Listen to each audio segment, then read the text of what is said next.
Howdy, Michael, a Mercedes guy, and we're going to do a little segment here on how you can make a roadster out of a 114 coupe. This one happens to be a 1974, and it's actually the second one I've done. I've cut the top off and made it kind of look like there's a top back there, but there is no soft top. So this is what is called a California convertible. It's definitely a nice weather car, and I always put it in when it's going to rain. And as you can see, it's got one pizzazz paint job. I did all the body work and I did all the paint. Now the way you get this kind of quality paint, of course, it's got to be very flat.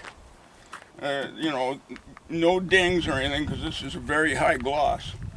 And I put the base coat on first, and then in the clear, I put in, I think for the whole car, I used 1 level teaspoon of this flake. This, I can't remember the brand name, but it's called Rainbow, and it's special order. It's a Pittsburgh paint product, and it's very large. So large that as you spray it, every pass you need to give the gravity feed spray gun a good shake, and then you can make one pass, because it settles in the pot very rapidly. And then I apply a second clear with no flake, and then comes the job of getting it flat with fine sanding. I use a jitterbug air sander with water, and it takes a lot of sanding because each little individual flake is a bump. So yeah, this is I changed from the original US ugly bumpers, and I put on the Euro style bumper on the front, and also the early or Euro style coupe bumper on the rear. The coupe bumpers extend all the way here. The sedan bumpers stop about right here. So to cut the top off, what you want to do is first remove your visors, and then scribe a line along the top just rear of this visor mount, because you want to retain your mounting surface for your visors. Then I used a Sawzall and made a cut clear across the top right here, and then back here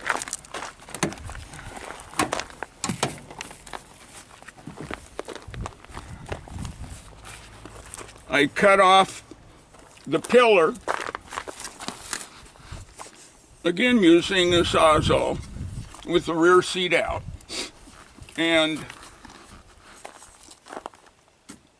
cut that pillar. I welded together the outer skin to the inner heavier pillar material here just to stabilize this part of the fender. And then I had an upholstery shop make up a foam pad and snaps for the cover. This section right here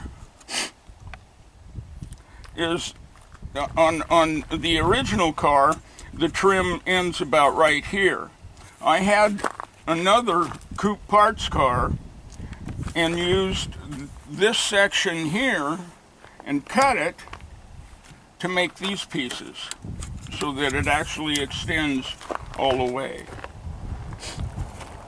And then this nice cover.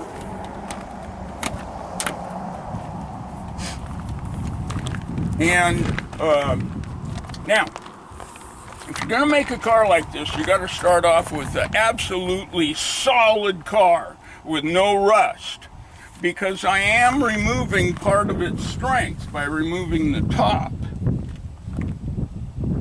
So this is a very solid car, and the doors do rattle a little bit going over railroad tracks, but other than that, it's nice solid.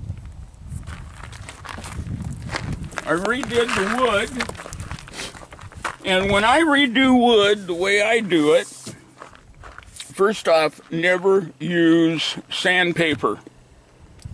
If you use sandpaper, you'll sand right through the veneer because the veneer is paper thin. So you use steel wool, and on earlier cars you can use paint remover. On later cars, you use a heat gun and just peel off the clear layer. The dash pad, like most of them, were cracked. So I've actually covered this with what's called trunk carpet. It's a thin, fuzzy carpeting that stretches a bit, so it will conform to various curves. The binnacle cover is a separate piece. So how do you make a cover that fits perfectly? What you do is you start with paper to make a pattern and just guess at it and use some tape to hold it in place, and then of course the paper is going to not conform, so you mark with a pencil 1 inch more here, 1 inch less here, so on your first try at a pattern. Then you lay that on paper, cut it out, and do it again. And by now it's getting pretty close, and your third try should actually be the actual pattern you need. Then you can cut out this material. You do the same thing for the binnacle, and you put the binnacle on first. Then you glue down this long piece second. Okay, now, since I'm in Oregon, lots of times the weather is not quite warm enough to be comfortable driving this, and the heater just doesn't quite put out enough. So what I did, I plumbed in the air conditioning evaporator.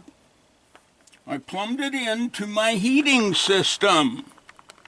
So essentially I have two heaters, the regular heater and my AC evaporator, and it gets nice and warm in there. And I like wire wheels. So these are actually true spoke wheels. And as they have the lug bolts visible. And, you know, for the cost, you can find them used out there, and for, you know, $100 a wheel.